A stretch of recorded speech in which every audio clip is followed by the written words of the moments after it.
सही खबर सीधा असर। नमस्कार, आदाब, सलाम। आप देख रहे हैं बिहार की खबर। हर्ष उल्लास, आपसी भाईचारा, मोहब्बत और खुशी का त्यौहार ईद पूरी दुनिया में मनाया गया। और आज ईद के तीसरे दिन राष्ट्रीय जनता दल के हबीबपुर कार्यालय में नाथनगर विधानसभा के प्रत्याशी एवं राजद लीडर जेड हसन के द्वारा ईद मिलन समारोह का आयोजन किया गया, जिसमें काफ़ी संख्या में लोगों ने शिरकत की और एक दूसरे से गले मिलकर आपसी भाईचारा और मोहब्बत एकता का संदेश दिया। इस अवसर पर गंगा जमनी तहजीब का संगम देखने को मिला, जिसमें हिंदू मुस्लिम ने मिलकर एक दूसरे से गले मिले और कौमी एकता, राष्ट्रीय एकता, अखंडता और आपसी भाईचारा मोहब्बत का संदेश पूरी दुनिया, पूरे देश को दिया। इस अवसर पर जेड हसन ने कहा कि ये त्यौहार हर्ष उल्लास और एक दूसरे की खुशियों में शामिल होने और खुशियों में शामिल करने का त्यौहार है, जिसमें लोग गिले शिकवे भुलाकर एक दूसरे से गले मिलते हैं और मुबारकबाद पेश करते हैं। ये त्यौहार कहता है कि लोगों को अपनी खुशियों में शामिल करें और लोगों के मिल कर के त्यौहार मनाएं, और ये हमारे देश की खूबसूरती है। इस अवसर पर लोगों ने बड़ी खुशी से एक दूसरे को गले लगाया और ईद की मुबारकबाद पेश किया। क्या कुछ वीडियो में है, आप हमारे वीडियो में देखिए। मैं मिन्हाज आलम, धन्यवाद, थैंक यू। ईद का क्या कहना, हमेशा दुख सुख हो चाहे कोई भी, ये के मौके पर इनका इस्तेमाल करते हैं। तो ये सैफुल्लाह भाई एक दूसरे का गले लगाते हैं। ये गले लगाना सिर्फ फिजिकल गले लगाना नहीं होता है, एक फीलिंग्स आता है, एक भाव आता है कि सारे कि हम गले लगा रहे हैं। एक प्रेम का भाव आता है, जो ईश्वर ने प्रेम हमें दिया है। उस प्रेम हम सारे कटुता को भूलकर उस दिन से संकल्प लेते हैं कि प्रेम जो है हमारा जीवन है, प्रेम में ही हम रहेंगे और किसी से कोई दुश्मनी नहीं करेंगे। दोस्तों, आज के आयोजक जेड हसन साहब का मैं आभार व्यक्त करना चाहूंगा कि आप निश्चित तौर पर आभारी के पात्र हैं। आपने निश्चित तौर पर भागलपुर के राष्ट्रीय जनता दल में एक जान फूंकने का काम किया है। लोग आते हैं, चुनाव लड़ते हैं और चले जाते हैं, लेकिन आपने जिस तरह राष्ट्रीय जनता दल को पकड़ के रखा है, जिस तरह राष्ट्रीय जनता दल के कार्यकर्ताओं का आप सम्मान करते हैं, निश्चित तौर पर हमें गर्व है आप पर और हमारे नेता पर भी, जिन्होंने आपको टिकट देने का काम किया था।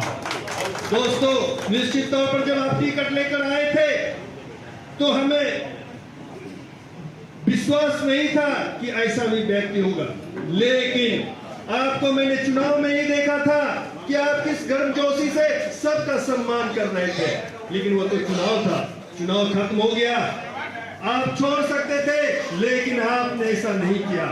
यदि भागलपुर में जेड हसन साहब ने चुनाव के बाद भी जो राष्ट्रीय जनता दल की जो सेवा की है, मैं इतना ही कहना चाहूंगा, जेड हसन साहब आप आगे बढ़िए। राष्ट्रीय जनता दल का एक एक कार्यकर्ता, एक एक व्यक्ति आपके साथ है। Thank you. सर, आज ईद मिलन का प्रोग्राम रखें, क्या करेंगे?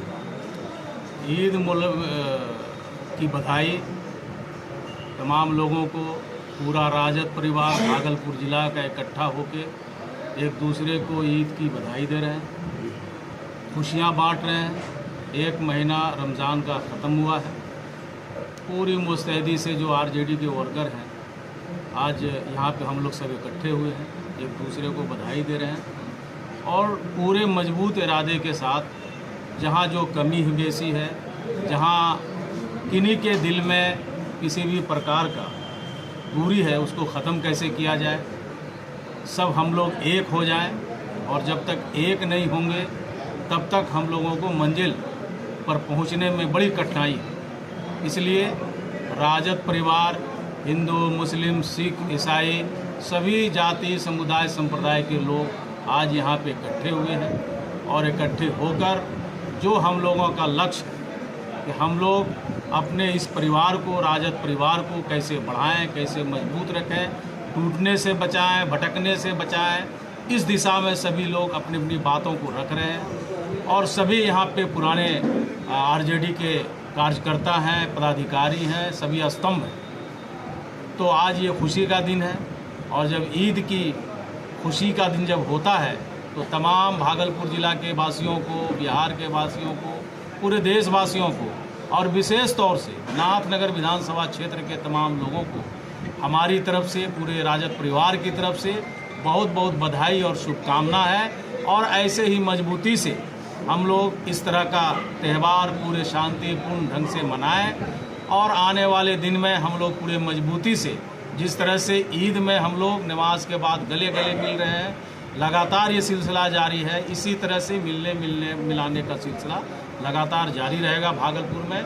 आरजेडी के बैनर के तहत ये हम लोगों का उद्देश्य है और ये हम लोगों का लक्ष्य है। इस दिशा में हम लोग आगे बढ़ेंगे कि कैसे अपने युवा नेता तेजस्वी यादव को पूरे बिहार में स्थापित रखें, और पूरी मजबूती से उनके मार्ग निर्देश में हम लोग बिहार के सामाजिक न्याय के लक्ष्य को प्राप्त करें। क्या मामला था बीएन कॉलेज में आपको रोका गया? आप तो पदाधिकारी हमको रहे। कोई नहीं रोका गया। क्यों रोका जाएगा भाई? कोई नहीं रोका है। बाजाप्ता वहाँ पे एज ए गेस्ट गए हैं, हमने अपना स्पीच दिया। रोकने की तो कहीं बात हमारे पास नहीं है। नहीं, सोशल मीडिया पे चल रहा था कि रोका गया, ऐसा कुछ नहीं, कोई नहीं रोका है। अब क्यों रोकेगा? शिक्षण संस्थान तो सभी लोगों का है। ये बात आपको कहाँ से मिल रही है? ये आया था कि कुछ लोगों ने बताया कि भाई आपत्ति, तो ये शिक्षण संस्थान, सामाजिक धरोहर का जो भी संस्थान है उसमें सभी लोग जाने के लिए कार्यकर्ताओं ने रोका था, सुनते हैं ऐसा कुछ? कोई नहीं रोका है। कोई नहीं रोका। स्थान पे तो कोई था ही नहीं। वहाँ पे तो प्रोफेसर्स थे, एनएसएस के स्टूडेंट थे, कोई ऐसा वर्कर, कोई ऐसा संगठन तो वहाँ पे था ही नहीं। और बाजाप्ता हम क्या, कई गेस्ट थे, सही गेस्ट ने अपनी बातों को रखा।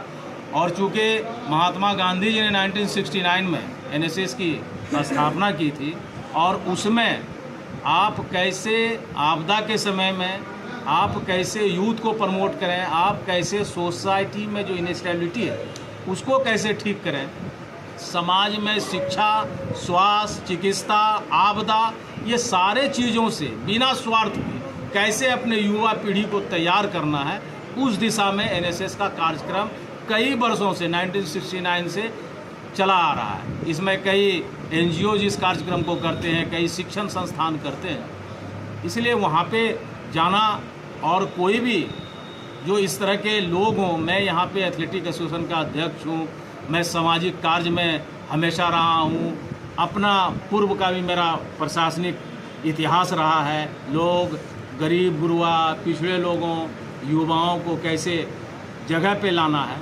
अब अगर किसी की ये चिंता हो रही है, अगर किसी लोगों की ये चिंता हो रही है, आज के दिनों में आप देखेंगे, आप किसी हॉस्टल को विजिट कीजिए, आप किसी कॉलेज को विजिट कीजिए, तो वहाँ पे जो अधिकांश बच्चे हैं, 90% बच्चे वहाँ पे गरीब गुरुआ के बच्चे पढ़ रहे हैं, पिछड़े बच्चे पढ़ रहे हैं, दलित के बच्चे पढ़ रहे हैं। अब उनको अगर हम लोग जैसा आदमी ज्ञान दे देगा कि भाई क्या है जीवन का लक्ष्य, शिक्षा का क्या महत्व है, अगर उसके लिए अगर किसी को पेट में दर्द होता है तो इसकी बात हम नहीं कर सकते।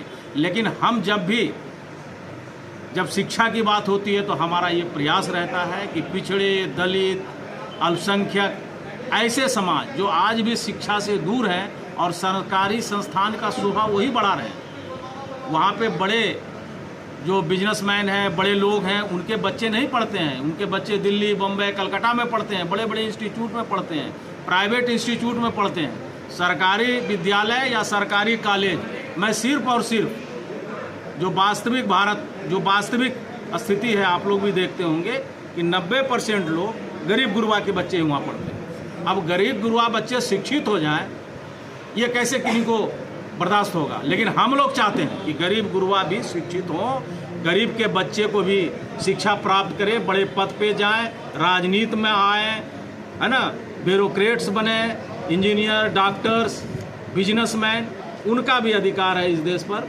तो उस दिशा में हम लोग जाके बात करते हैं, लोगों को बताते हैं कि हम भी आपके ही तरह, आप ही के समाज से आए हुए लोग हैं, आज यहाँ तक पहुँचे, आप भी प्रयास कीजिए, आप पहुँचिएगा। जी सर, बहुत बहुत धन्यवाद सर।